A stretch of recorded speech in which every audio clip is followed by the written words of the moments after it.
Marketing Etc. takes you into topics and trends in business with a marketing view lens.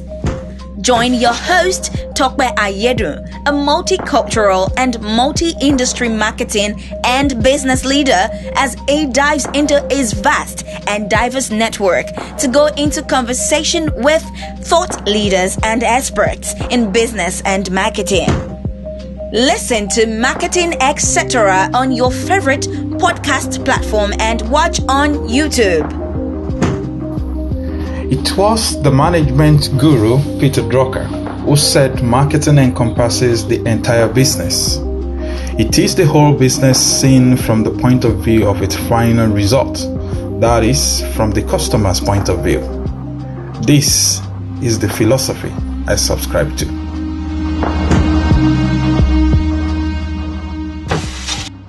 Today on Marketing Etc.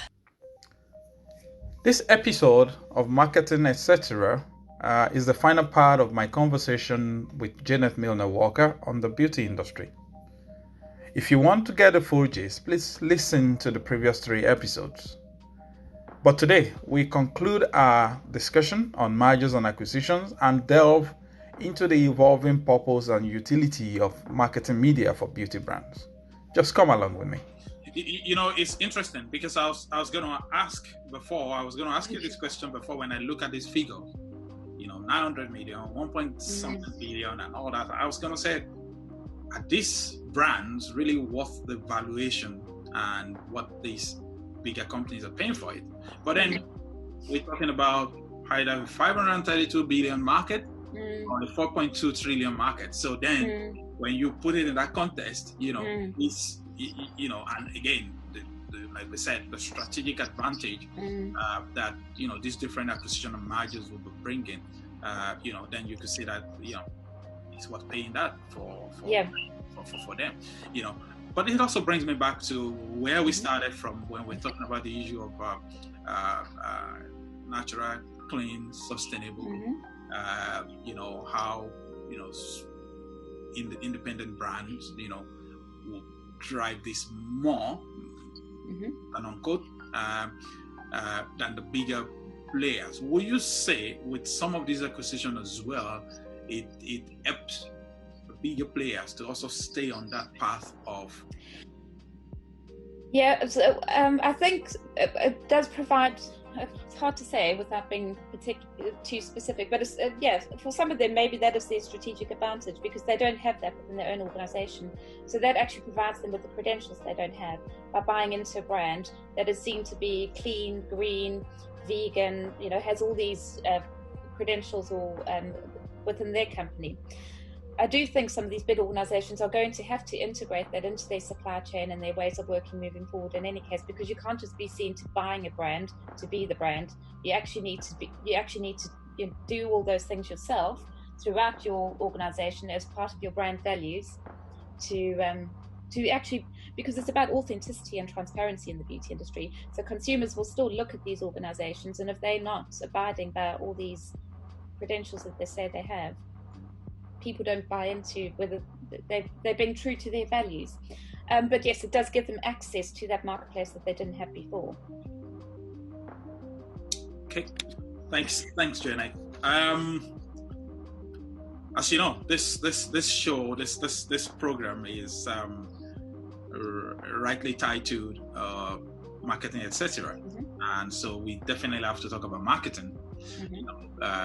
We've talked about the etc. of it, and then let's talk about marketing and the beauty industry.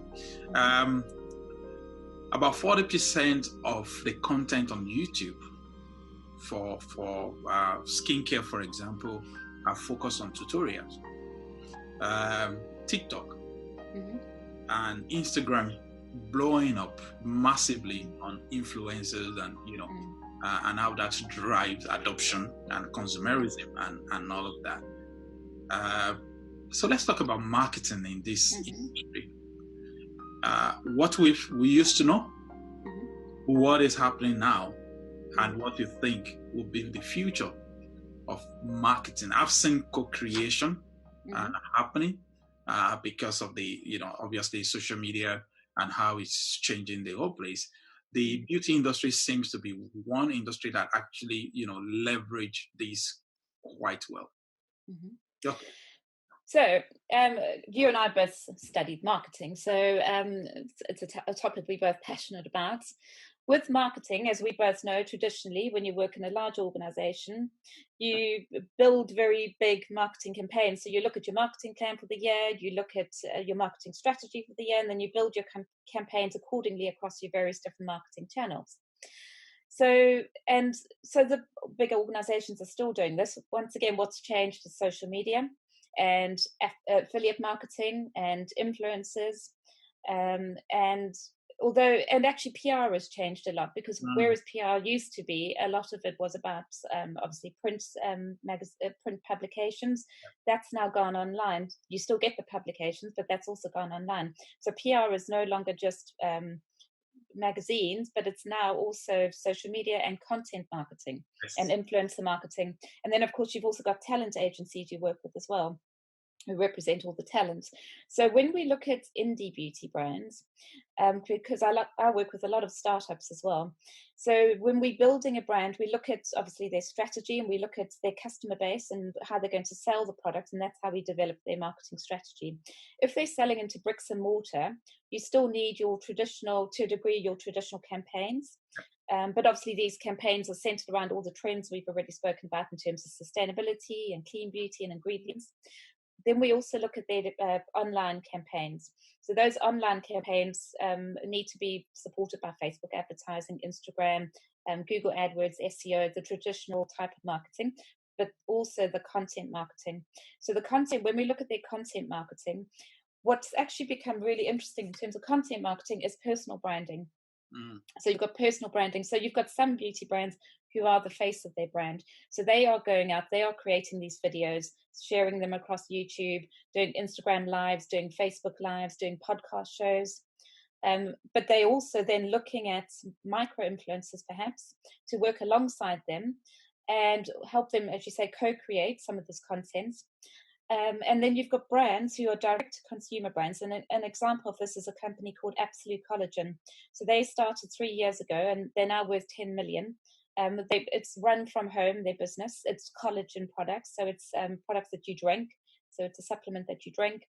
They've only got 2 products in their range, but they're worth 10 million. And they have actually gone and developed their own content. So they show up online, and they've used videos across Facebook and Instagram to tell their story and what the brand's all about. And what they've also done, which is really clever, is they have built up their own brand ambassadors. So their customers are the ambassadors of their brands. So the customers go out and provide social proof in terms of testimonials online and videos to validate the results of the brand and the success of the brand. And so they've co-created through their own brand ambassadors and their own customer base to build their brand. So marketing has changed really significantly over the last, I would say, probably 4 or 5 years, because a lot of these social media channels like Instagram is still fairly new, but TikTok even more so, they didn't exist. And this is what people are now turning to. But also what people are turning to is online videos and recommendations. So people, it's no longer good enough for a brand to say this is what the product does. The customer needs to say this is what the product does. So we want social proof from real people. That's what we turn to in terms of trust. And that's why you've also got things like Trustpilot that is used by a lot of web companies across their websites. Yeah. No, that's interesting. That's interesting, and you touch slightly on the issue of demography as well, and how this drives. I want to reel out a little bit of stats and get your thoughts on it. So, from the same, and this is from the Forbes magazine, quoting the Ipsos research as well.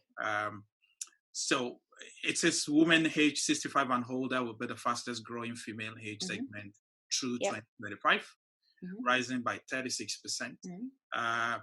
The millennia, where everyone seems to want to focus between the millennia and the Gen Z, well, the more of the millennia now, the 24 to 44, will only increase by 9%. Mm-hmm.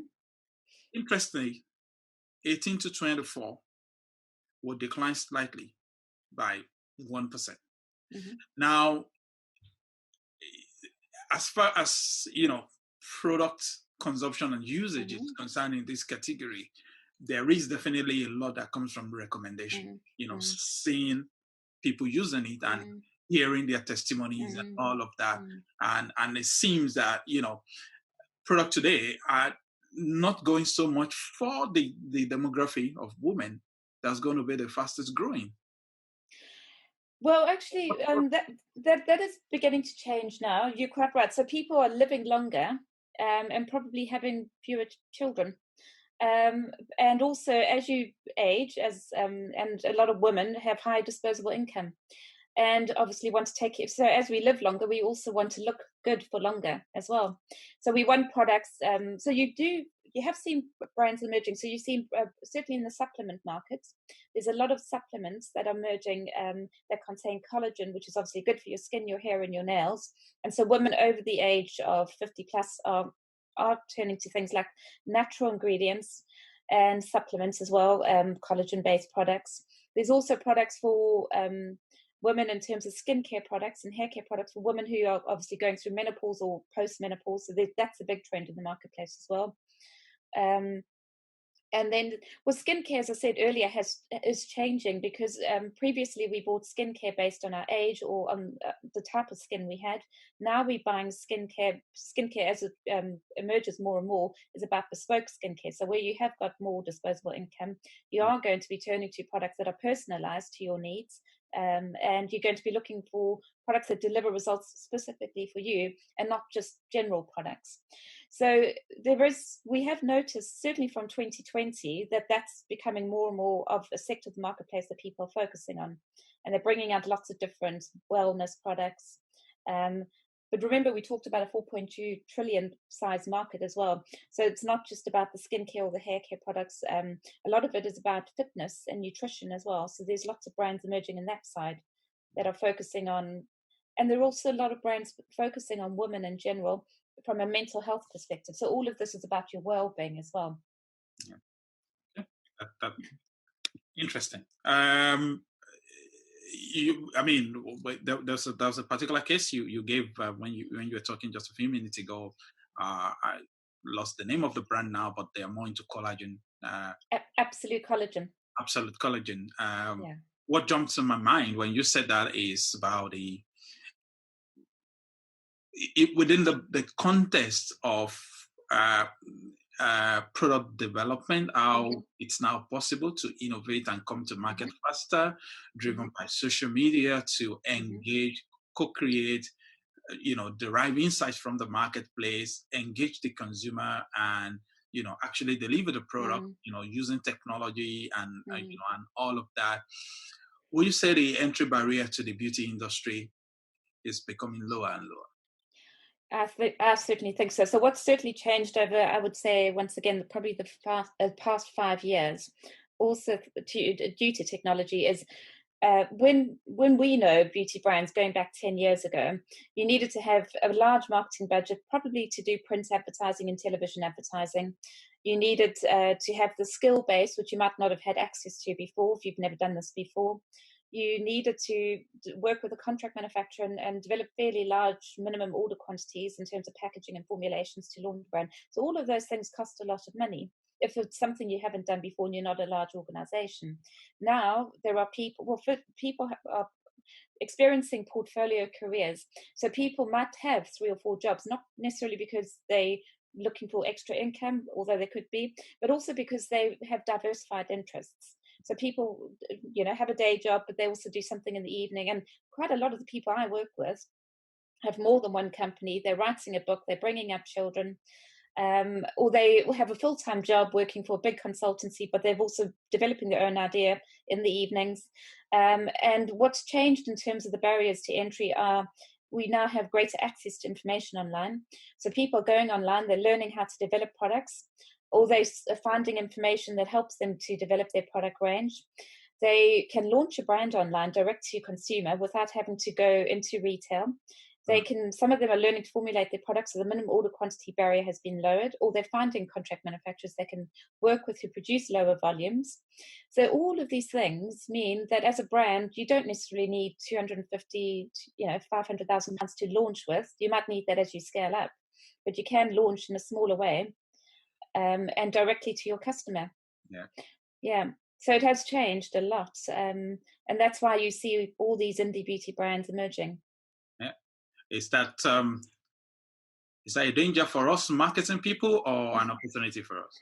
I see it as an opportunity because certainly as an opportunity, and we are opportunity people, aren't we? We're opportunists. But definitely an opportunity. Yeah. Thanks, Janet. Finally, Janet, thanks. It's really been nice talking to you, but I'd like to have your final thoughts. How do you, looking at things, the conversation we're having, what you know of the industry and all of that, how will you rate the opportunities existing for startups, going into the future? There's so many opportunities for startups moving into the future. So if you're starting out in the beauty industry, you can either, and you come up with a great idea. Obviously, there's opportunities in terms of joining an accelerator or an incubator hub to help you on your journey. Equally, you can reach out to consultancies like ourselves to help you to develop your brands. But in terms of the opportunities that arise as a marketplace, as I mentioned earlier, there's the supplement market, there's CBD, there's the wellness industry. There's lots of different sectors across the industry that are emerging that you can become part of and create something that has a point of difference to develop a brand and to launch a business. There's the opportunity of launching direct to consumer, so you don't need to go through retailers anymore, which saves you money in terms of the margins that you pay to retailers, but also in terms of having to get into retailers. So if you've got an idea that is a great idea and you have access to the skills and the knowledge you need to be able to build that idea, there are plenty of opportunities across the marketplace that people haven't yet exploited, or that people have exploited, but you can do something differently within this to be able to develop and build a business. And also I think the fact that if you're building that relationship with your community and you're co-creating together with your community, you're building the strength of your brand as well. So the startup industry, I think, is going to change significantly moving forward. It already has, but even coming out of COVID-19, we've seen a lot of trends emerging. We've seen a lot of changes happening in terms of the way people work. So you don't necessarily have to have a big office and a big operational running costs to build your business. You can start from home. All of us are working from home at the moment, so we can build businesses from home. So that's also going to change the way we build our businesses moving forward. So startup, I think if you've got a great idea, I think you shouldn't hold back. You should reach out to people, and there is funding available as well, isn't there, Topi? Yeah, that's true. That's correct. Yeah. Well, that's an interesting one.